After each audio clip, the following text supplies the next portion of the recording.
So as we continue on our journey with DC Rebirth stuff, what I want to do here is I want to backpedal for a little bit. And the reason why is because I'll be 100% honest with you guys. I have not been the most diligent DC fan there ever was. You know, I was largely a Marvel fan. I was raised on Marvel, read Marvel for decades. When I sat down and started reading DC Rebirth, I was like, this is amazing.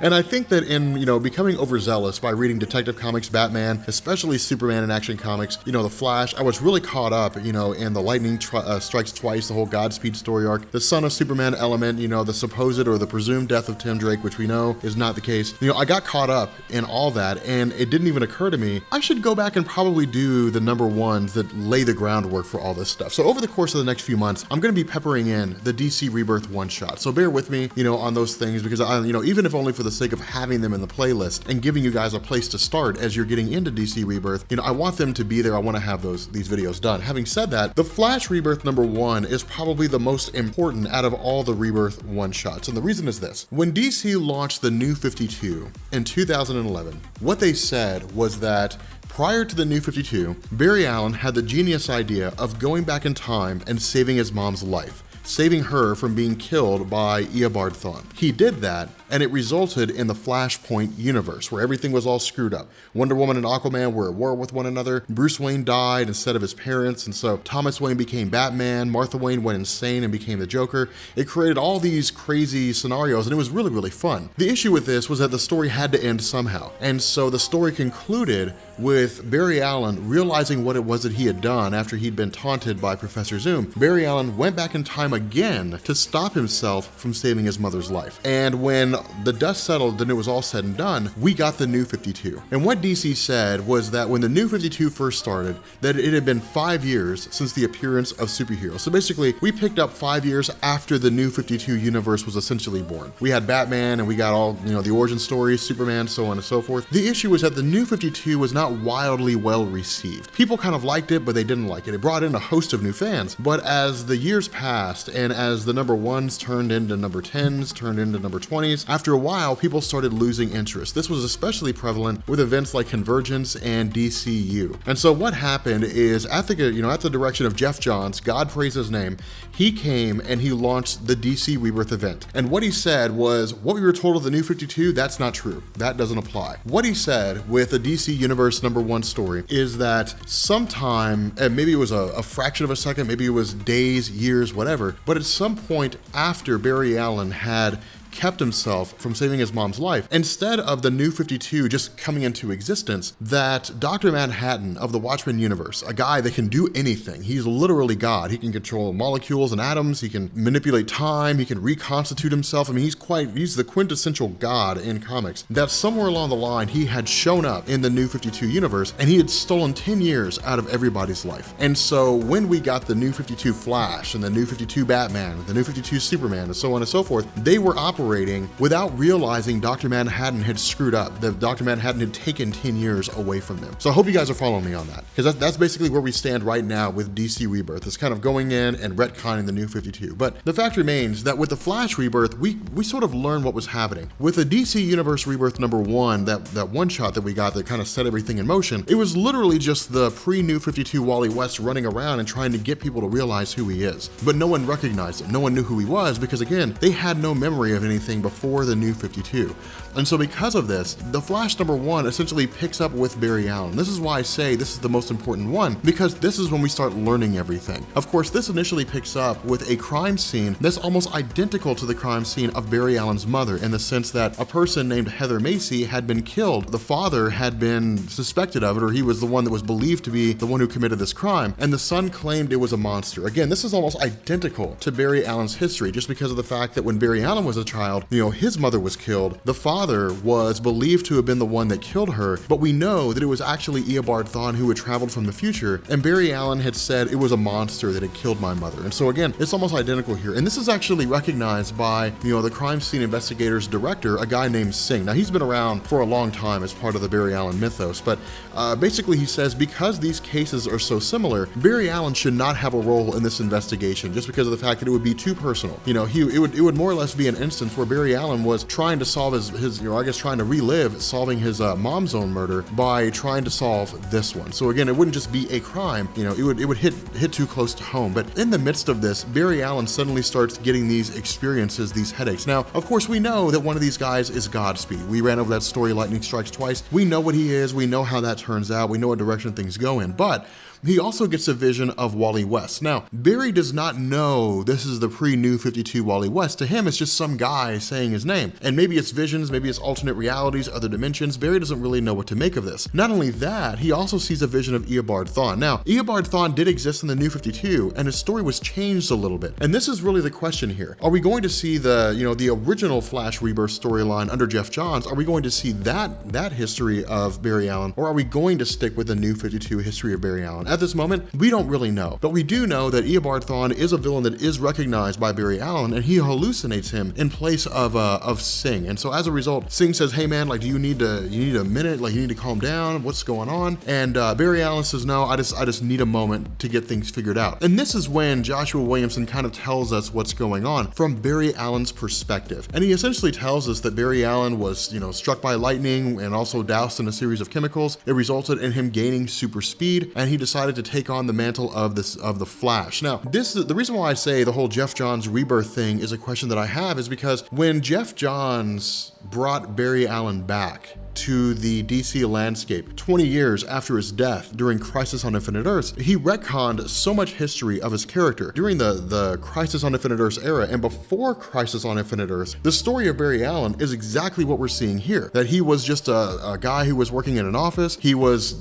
covered in chemicals. He was struck by lightning, just basically in the wrong place at the wrong time, and it resulted in him being the Flash. So I guess maybe it's the right place at the right time. But that was the story of Barry Allen. It was simple, no muss, no fuss, easy to figure out. Over the years, the villain Eobard Thawne had been introduced as a guy who was obsessed with Barry Allen in the future, and there was all kinds of confusing scenarios, but it was largely part of Mark Waid's run on Eobard Thawne, when he was writing Wally West Flash, but it was also part of the pre-Crisis on Infinite Earths legacy of Barry Allen. And so what Geoff Johns did with the original Flash Rebirth event is he took all that history of Eobard Thawne and he condensed it down and made it super simple. And what he said was that in the future, Eobard Thawne had become obsessed with the idea of Barry Allen, and he really wanted to meet his idol. So what he did is he traveled back to the past, realized that he was going to become the villain Eobard Thawne, went insane, and the result was that he literally started engineering the events of Barry Allen's life that led him to becoming the Flash. And so instead of it simply being that Barry Allen was just the Flash one day, Eobard Thawne set all those things in motion. Eobard Thawne was the reason why his family moved to Central City. Eobard Thawne was the reason why the chemicals were placed in the order that they were placed in, so that when Barry Allen was struck by lightning and doused in the chemicals, he would become the Flash. And Eobard Thawne was the one that killed Barry Allen's mother,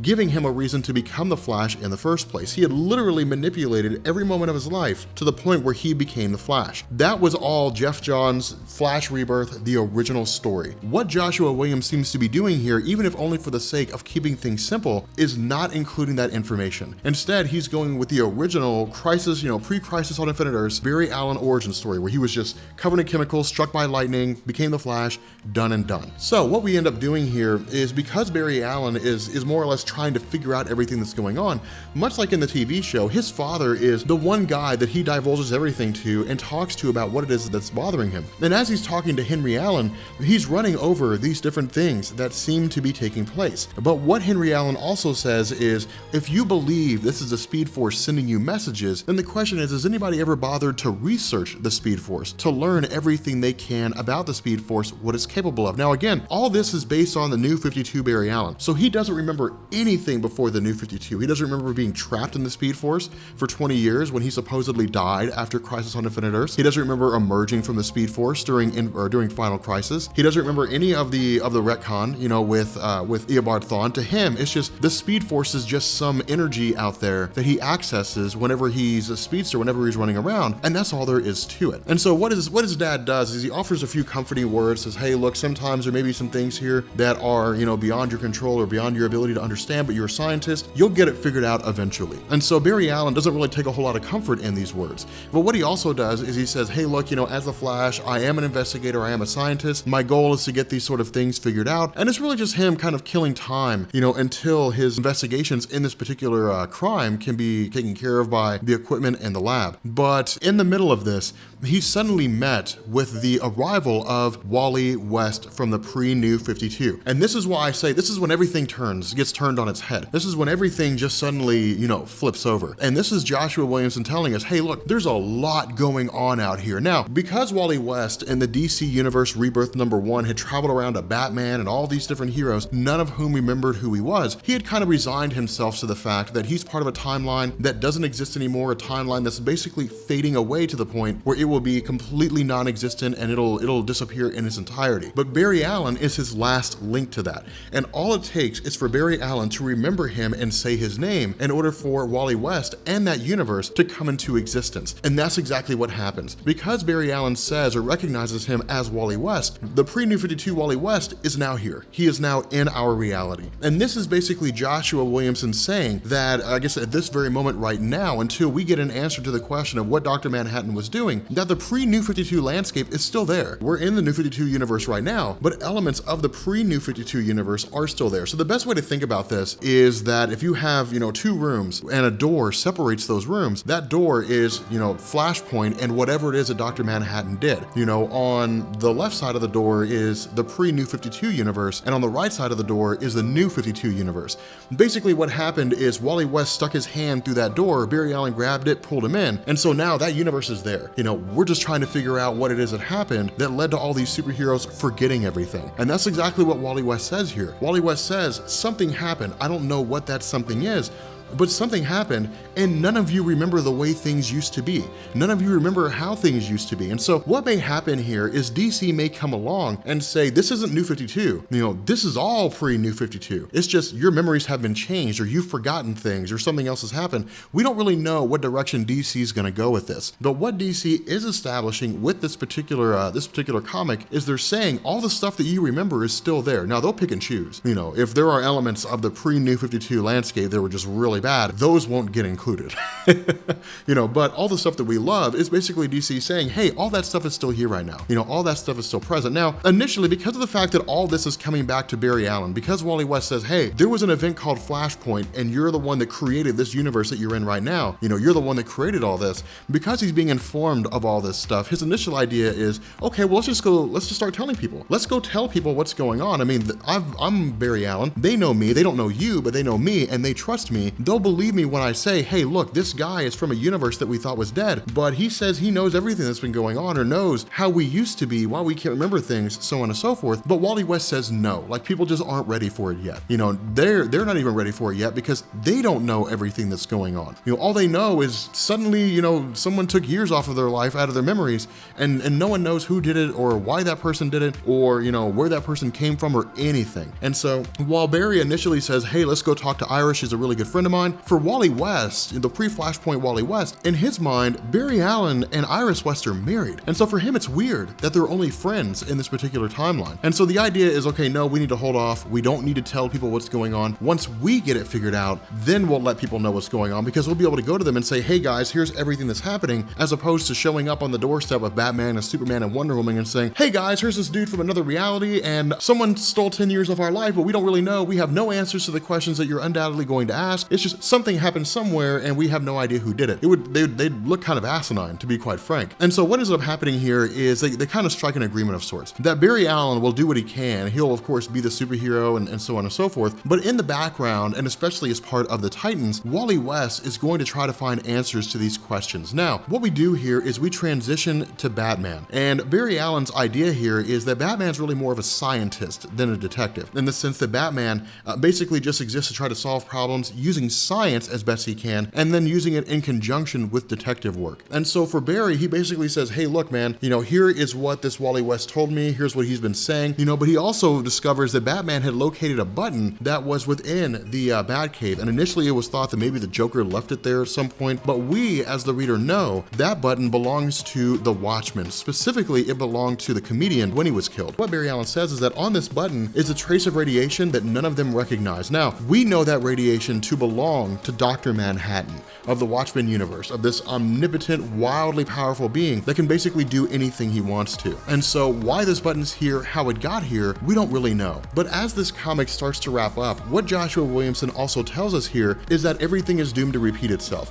What looks like Eobard Thawne showing up at a house is basically, Joshua Williamson saying that history just always repeats itself. It's always just one big circle. Everything comes back around again. And so what seems to be happening here, at least if I can just kind of speculate off the top of my head, if I can make this argument, what I can basically say here is that everything goes full circle. These universes come into existence, they're destroyed, they're recreated, they exist, they're destroyed, they're recreated, so on and so forth, that this is not the first time something like this has happened, and it's doomed to repeat itself. But again, I'm just kind of throwing this out there, I'm just kind of speaking randomly into the wind.